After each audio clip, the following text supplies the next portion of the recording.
I lived in China for 7.5 years. And during those years, I encountered a lot of support and friendship and help from the Chinese people. And I noticed that in the Netherlands, people don't know about China, or there are misconceptions about China. So I always felt that being treated so well these 7.5 years by the Chinese people, that I should do something in return. And my professorship at Zhejiang University, I also experienced as doing something in return. And doing something in return is also building bridges between China and the Netherlands, making sure that the Dutch people get a better understanding of China and the Chinese people. It's so wonderful to have you on my podcast, Frans, and I have been looking forward to this conversation for many weeks. So welcome, and could you please give our listeners a brief introduction about yourself? Well, I'm Frans Greidanus. I was born in The Hague many years ago. I studied physics in Leiden, also got my PhD on physics in Leiden. And after that, I joined Philips, and most of my professional career I spent with Philips in Eindhoven in the United States, and the last 7.5 years before I retired in China, and I lived in Shanghai. And since my retirement from Philips, I became a professor at Zhejiang University. And I'm still today, I still have that position. So before COVID, I traveled very frequently to China to teach, to work with colleagues on doing a little bit of research. But in COVID, unfortunately, that was difficult. So I did everything online. But I was very glad that a few weeks ago, I returned to China for a few weeks, which was in a way, I think, the highlight of this year. A few weeks ago, we had a short conversation with each other, and you shared with me your story about when going to China in 2000s. It really impressed me, and how you described it.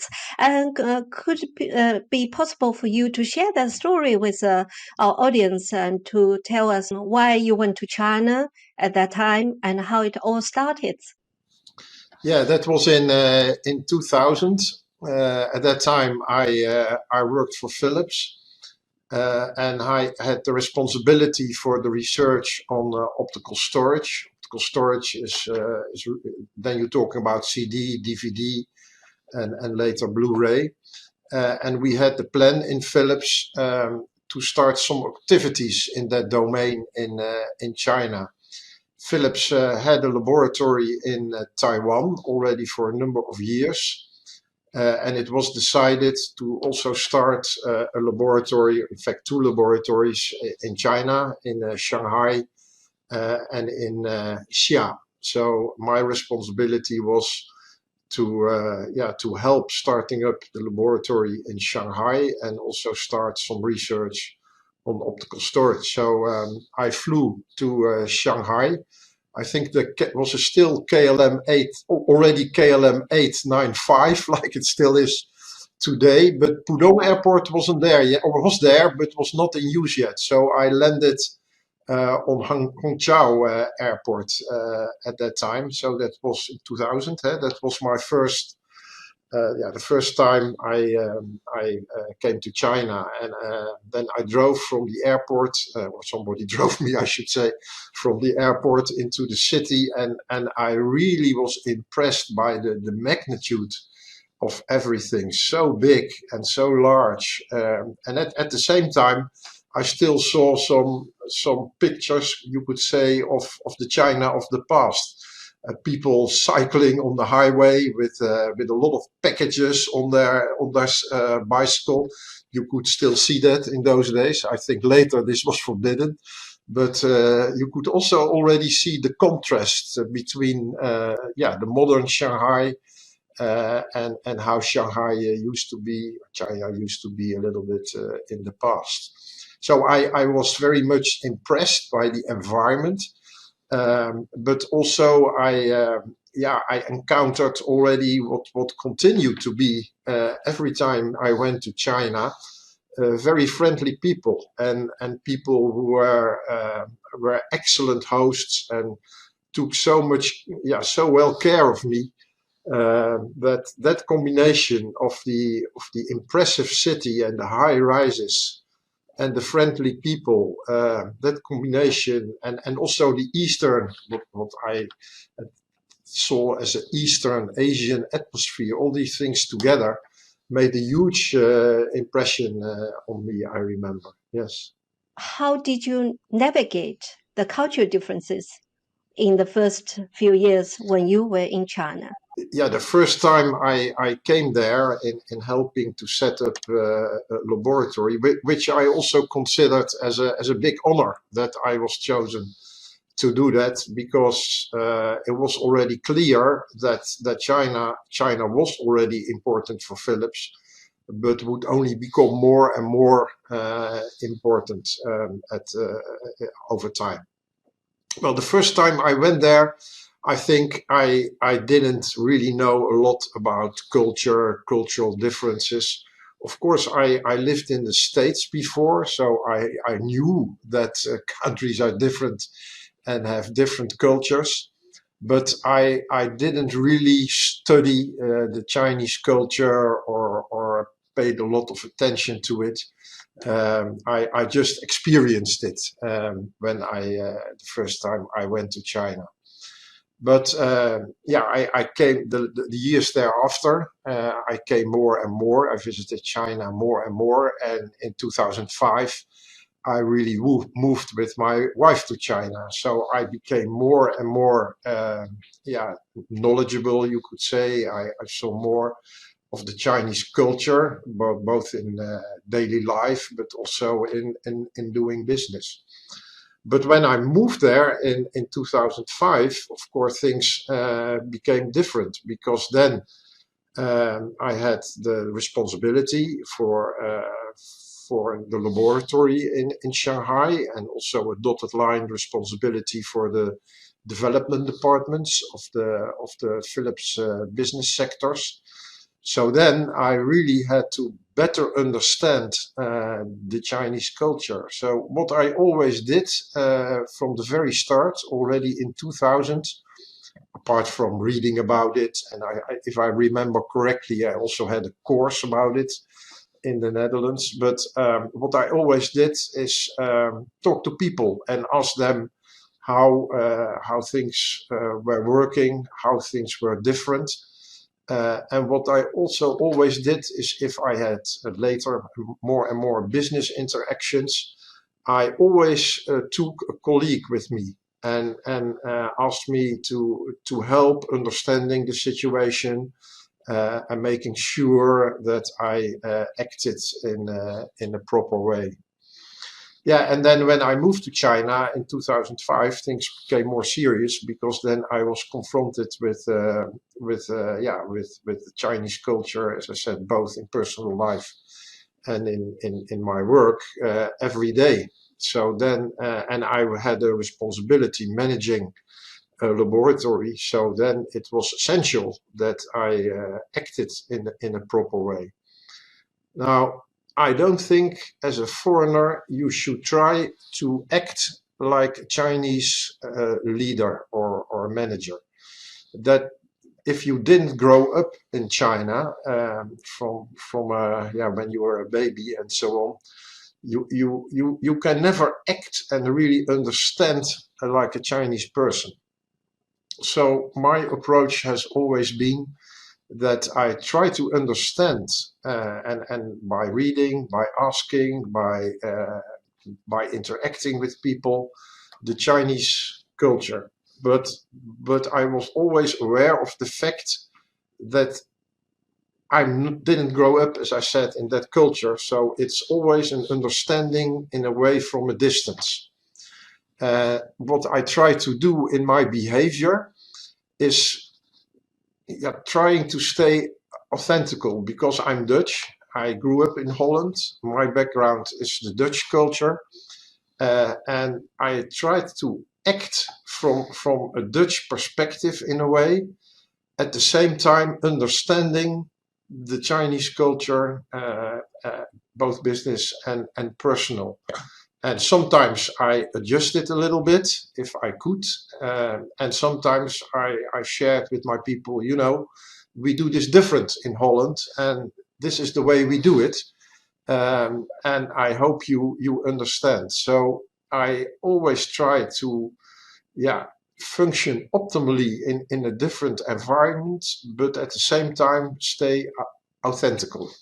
I think that has always been my approach.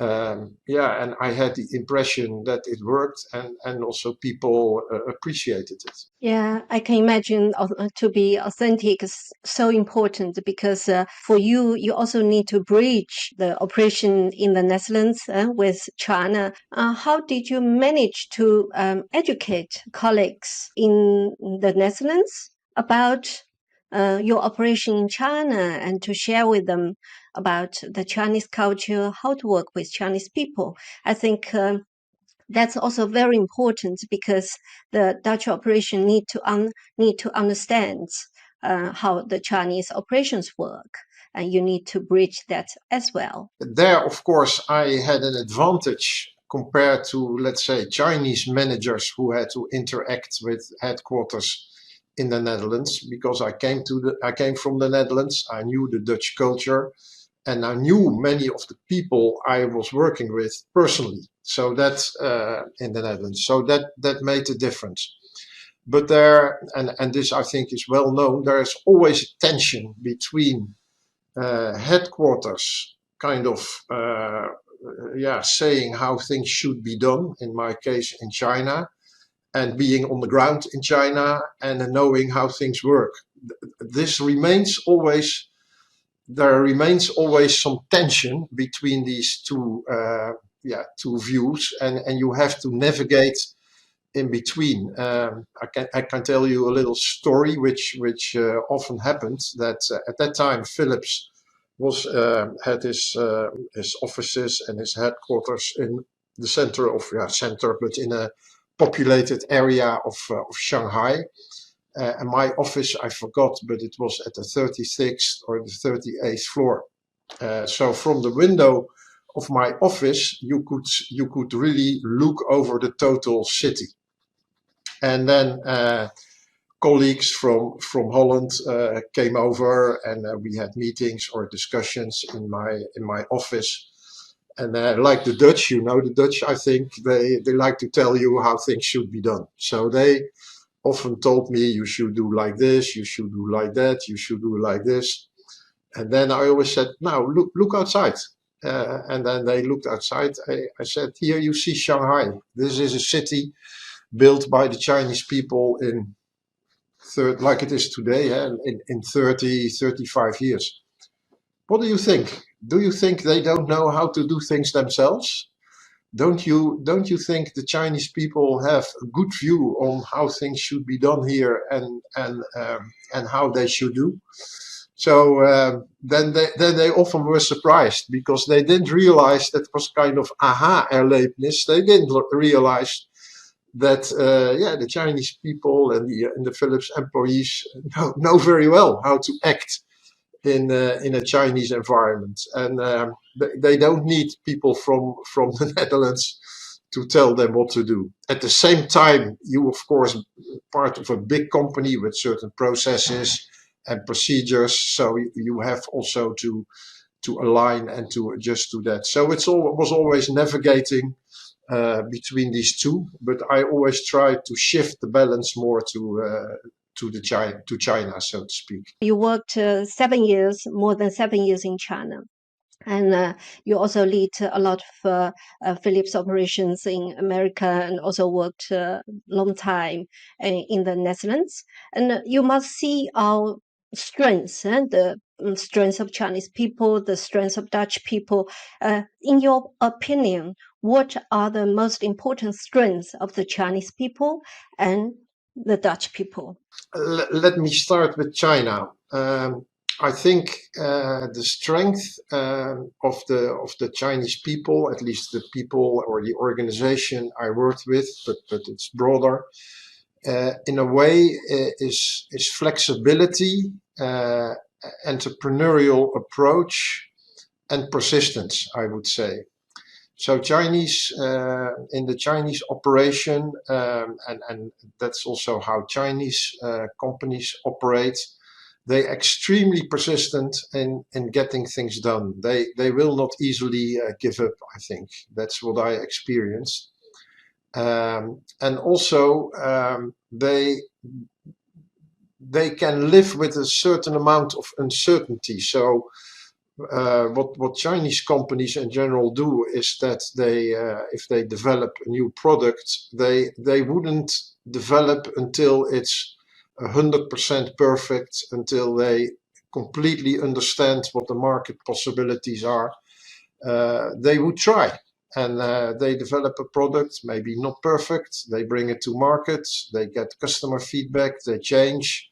They adjust, and in doing so, they finally come to the best possible product for that market. And then they are very persistent in that, so they won't easily give up. In Holland, we would have a more systematic approach, I think, trying to think things through from the very start, making sure that the product meets all necessary requirements, do a very in-depth market investigation, so you can be sure in advance that this product would fly in the market. So it's kind of a different approach, and I can't say the one is better than the other. But if you operate in let's say in the Chinese environment, you have to be very well aware of this and act accordingly if you compete with Chinese companies. So that is certainly a difference I noticed. When you try to support the teams to collaborate based on those strengths, and do you also see the Dutch colleagues, and they need to understand the flexibility, adaptation of the Chinese people? How do you help the Chinese teams and colleagues to understand the strengths of the Dutch side and to really put the strengths together and to innovate and to adapt? Yeah, I think you cannot achieve that by only talking about it or having video conferences. So my approach always was to invite colleagues from the Netherlands who come to China, stay in China for weeks, sometimes months, or sometimes even longer, and work together with their Chinese colleagues. So because I think this can only be, you can only benefit from both sides, the approaches and the knowledge from both sides, if you really work together. So the Dutch people coming to Shanghai and working with their Chinese colleagues brought a very solid technical and systematical background with them. The Chinese brought this flexibility. Also, of course, they also have a technical background. And then interacting and working together, I think that is the only way, and building respect for each other. Because if you work together every day and you work with your colleagues, you meet them, you learn about them, you build personal relation. I think that is the only way to achieve that. You cannot achieve that from a distance. People staying in Holland, Chinese people staying in China, and then sending emails or having phone calls. That doesn't work. So you really have to sit together, work in joint projects. That's the way to make progress. Yeah, there are often certain stereotypes also by the Dutch from the Chinese, and probably from the Chinese from the Dutch. So the image the Chinese people often have, well, that has been around for ages, that Chinese copy things and are not innovative. But if you bring Dutch people to China and they see that the Chinese people are innovative and in fact have been entrepreneurial for a long time. Admiral 𝗘𝗽𝗀, who sailed the oceans in the 15th century, he was a very entrepreneurial guy in those days. In Europe and in the Netherlands, we were still in the Middle Ages, and the Chinese already built their civilization and started to explore the world, which was, of course, in those days extremely entrepreneurial. So there's a long history, I think, in China of entrepreneurship. And the only way to discover this for Dutch people is, I think, to come to China. You stayed in China for 7 years and you lead the Chinese teams. Is leading Chinese teams very different from leading American teams or Dutch teams? Because that you also did that. And what are the main differences? Yeah, maybe I can start, May, by characterizing the Dutch situation. Then it's easier to understand the contrast. So in Holland, if you as a leader instruct your team, set goals, you would always have a discussion because people would not immediately take it for granted because you tell them. That, by the way, has some advantage because that makes you sharp. Because if it's not completely correct or achievable what you want to do, you will be kind of attacked and you can adjust your approach.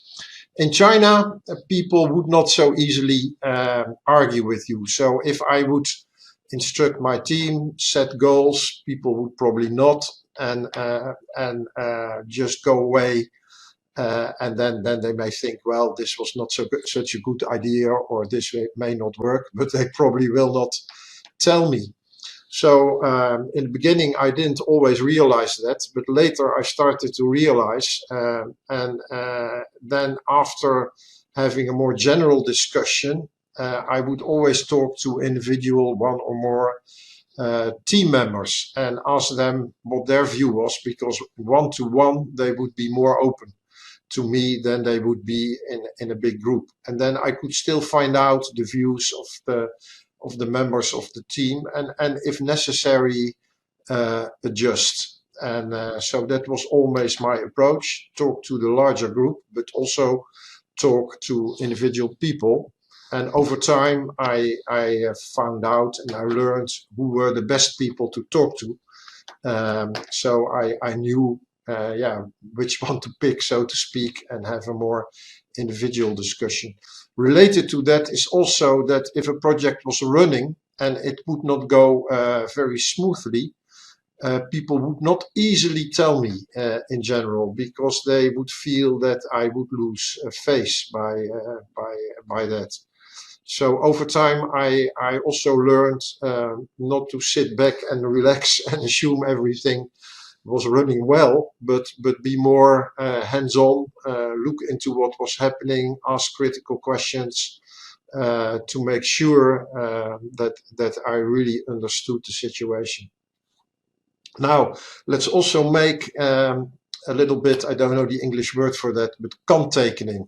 You see that younger people who are more in touch also with the West and Western culture become a little bit more critical. So what the picture I just sketched was a little bit the two kind of extremes. And in reality, the situation is a little bit more in between. In China from the Chinese side, in Holland from the Dutch side. So all these elements I sketched are still there, but younger people have often a somewhat broader view also in China and understand the different approaches between East and West. So they, some of them also spoke up in meetings and behaved a little bit more Western-like. Yeah. Thank you, Frans.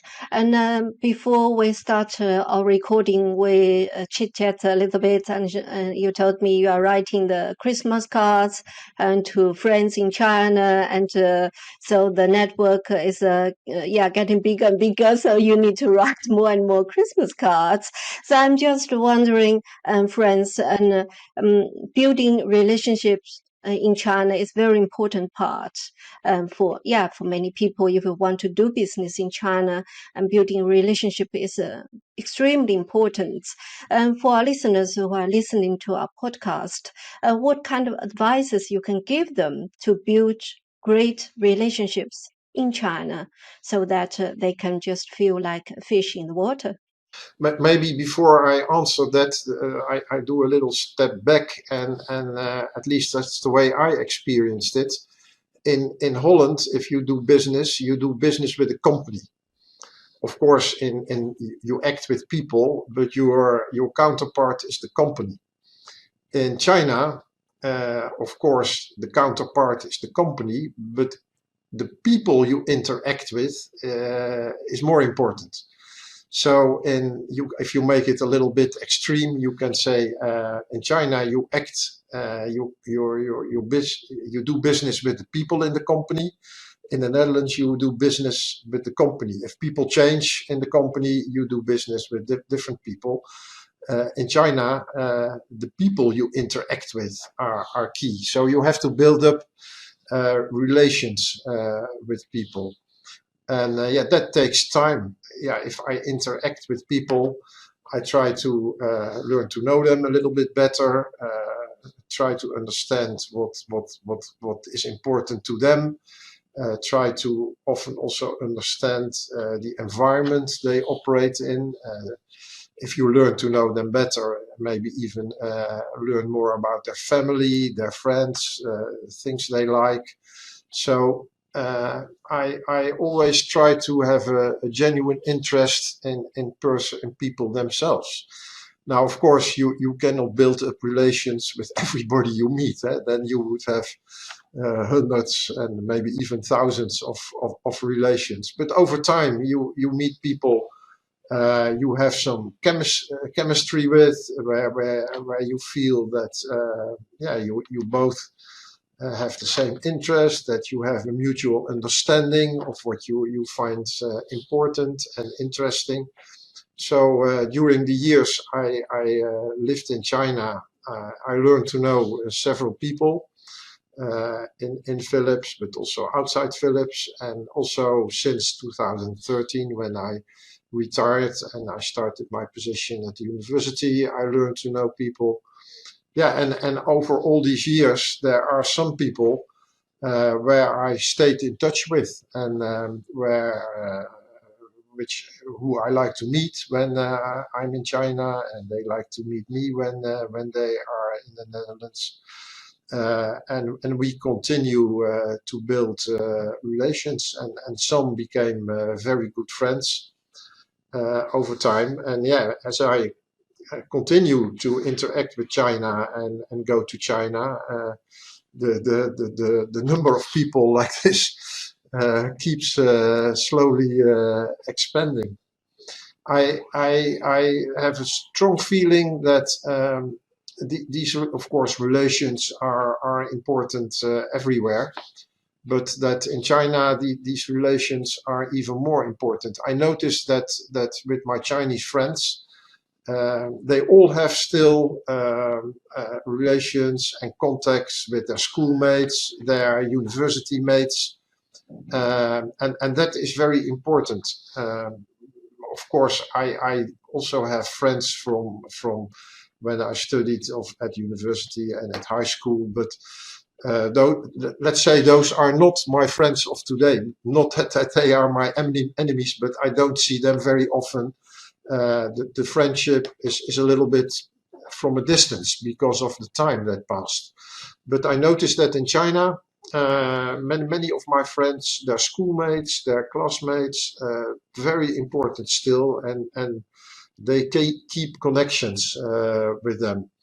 And so friendship, learning to know each other over a long time, yes, it is important.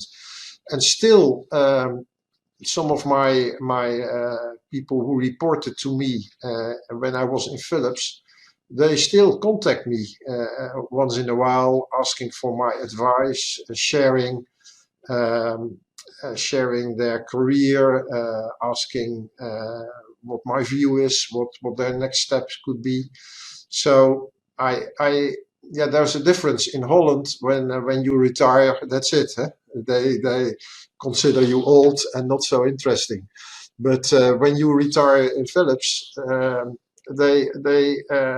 was their boss over many years, and some of that always remains. So they consider you still as an important person in their lives.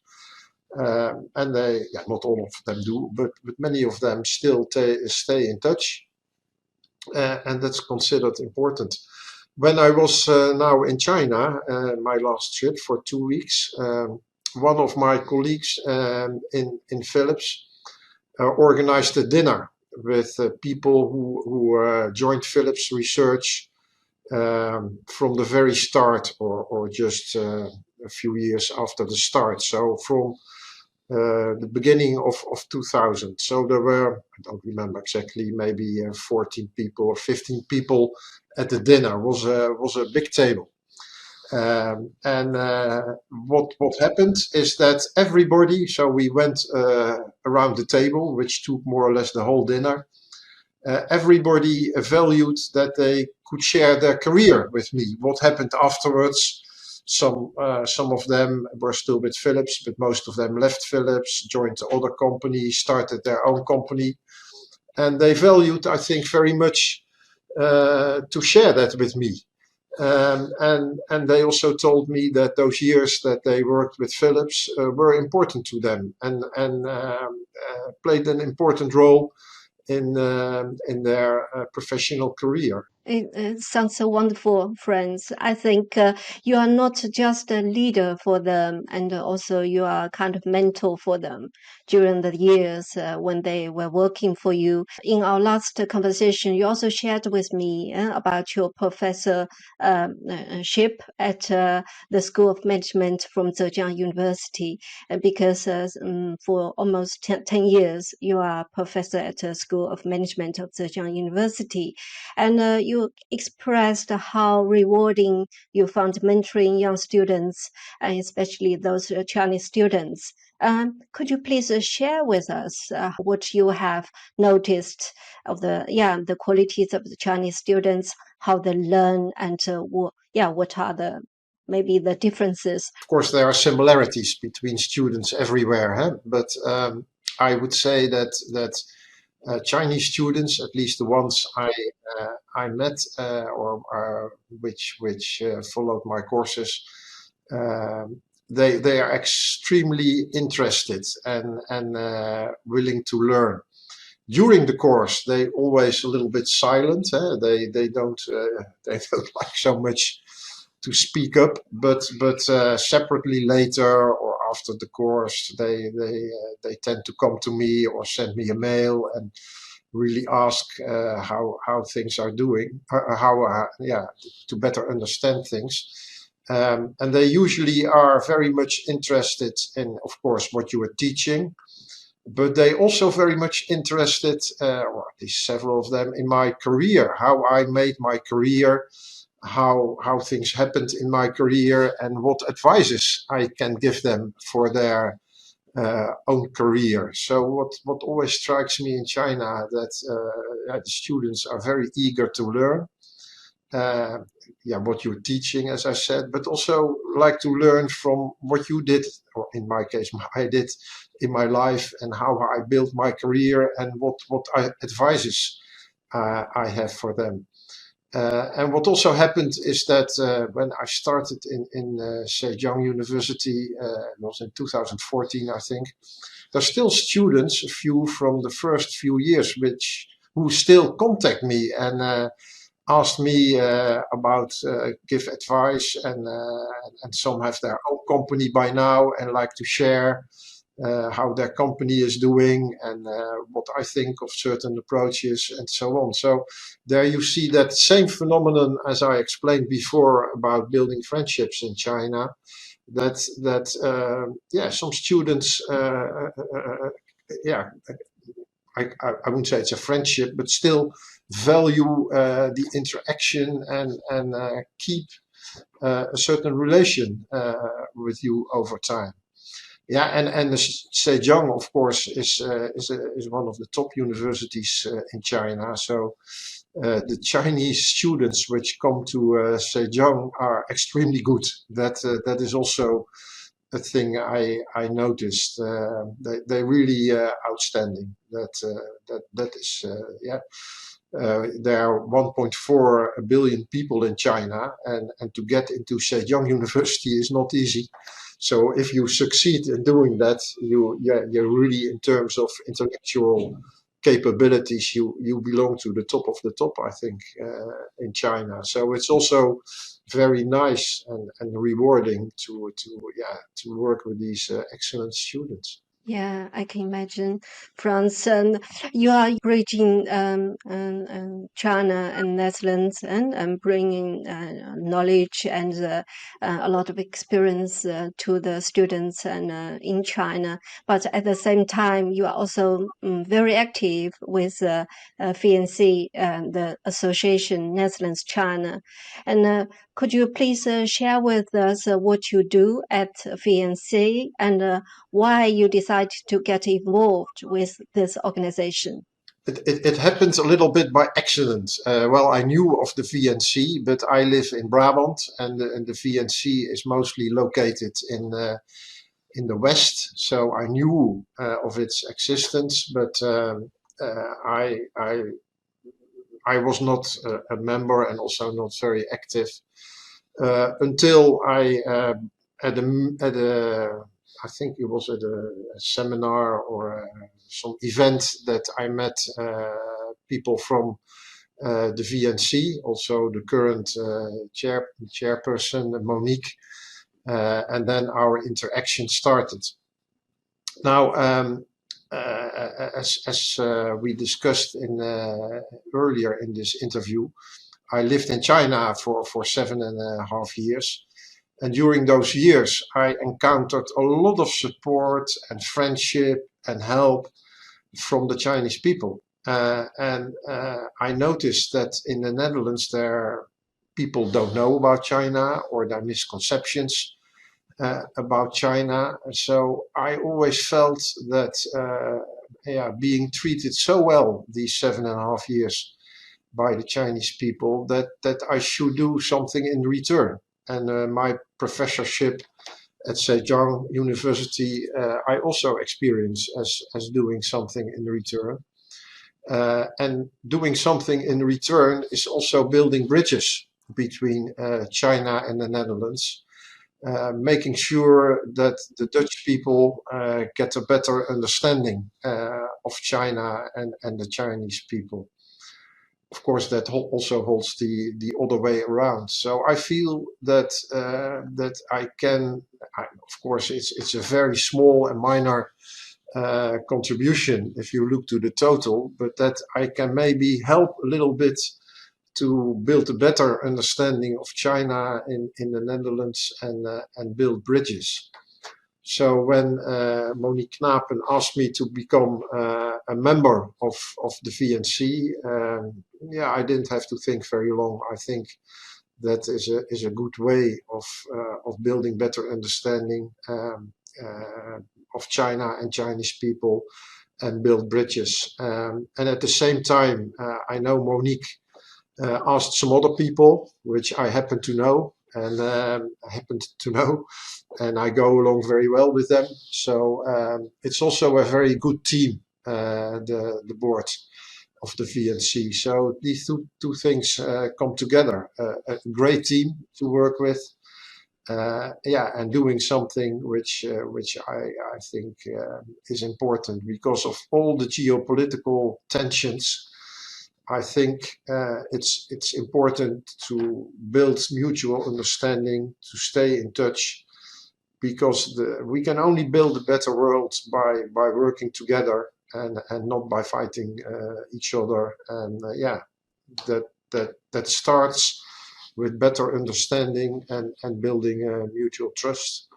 And of course, what I do is very minor and only very small, but if many people do this, that it can probably make a difference. Thank you, Frans. Thank you for those humble but really, beautiful words, which really touched me deeply as a Chinese. Listening to your words. Really, I felt so warm and so happy, and to have this interview with you and to hear this. Thank you so much. And before we wrap up this podcast, Friends, could you please also share some practical tips and advice for the people who want to go to work in China or do business in China, engage with Chinese people? It's not an easy question because many of these things you have to learn in practice. But the basics are trying to understand the Chinese culture, both business and in private life. That I think is essential, and you can easily make mistakes. Maybe I can share a mistake I made in my personal life, and it's a small thing, but it demonstrates that things can be very different, and you don't realize. My wife and I were invited to a Chinese wedding, and if in Holland you go to a wedding, you bring a gift. So we went to a Chinese wedding and we brought a gift, but there we found out that is what you do at a Chinese wedding, that you have a red envelope with money in it. And when you enter the premises of the wedding, there's a table and people receive those red envelopes and they write down what you gave. So we didn't know this at all because we thought that this was kind of universal in the world, that if you go to a wedding, that you bring a gift. So once we learned that, we knew that next time if we go to a wedding, we have to bring a red envelope with money. But then we learned, as the second mistake, that this amount of money is not arbitrary. You cannot just kind of guess what you give. It depends on the relation you have with the bride and the bridegroom, but also especially with their parents. So you have to find out by talking to some people you know, with your relation, what would be the appropriate amount. So by encountering this, we found out what you have to do and what you have to give if you go to a Chinese wedding. Now, so this is only a small example, but it illustrates, and of course people forgive you because you were a foreigner, but it illustrates how important it is to understand the cultural differences and how things are different. This is from personal life, but it also holds for how you operate in a business environment. So my tip would be try to understand as good as possible the different cultures, and in this case the Chinese culture, but at the same time try to stay authentical. So in some things you have to adjust and behave like the Chinese behave, but in other things you have to stay like you would behave in the Netherlands, and if needed, explain why you behave this way. And by doing that, I think you can be successful. But you will keep having surprises about the differences. You will never learn everything about a different culture if you don't grow up in it. But try to understand, respect it, and sail in between, adjusting and stay authentical. And maybe to add to that, ask people you know If you don't really understand, if you are not sure, ask some people you can trust, which you have a good relation with.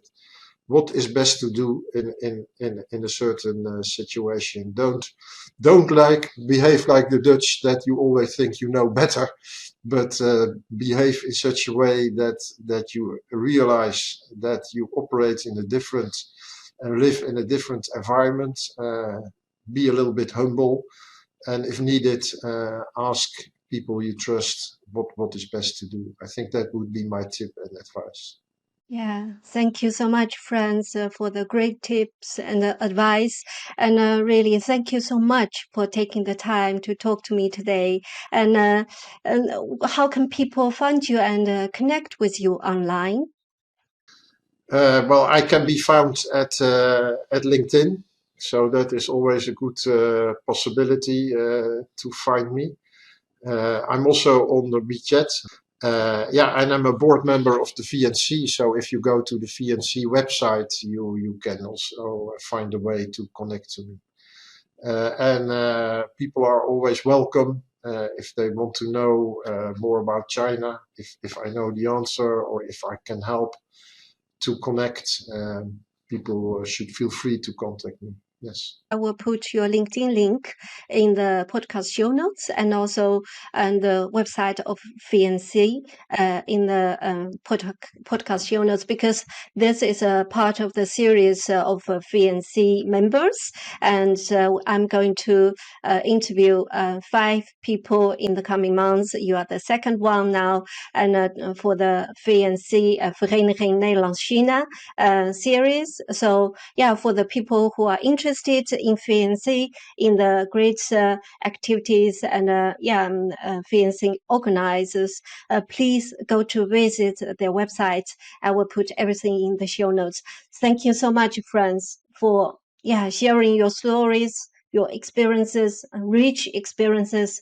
I have felt so much warmth and respect in you for the Chinese people and for all of those years working in China. So that was really, so great for me to listen to you and to talk to you. Thank you so much for this conversation. I enjoyed it very much. It was my pleasure, and I think you phrased it correctly at the end. I have a huge respect for the Chinese people, how they built up their country in the last 40, 50 years. It's really extremely impressive. So you can be very proud that your roots are in China, May. Thank you so much, Frans, for those beautiful words. Thank you. And goodbye, and hope to talk to you in the future again.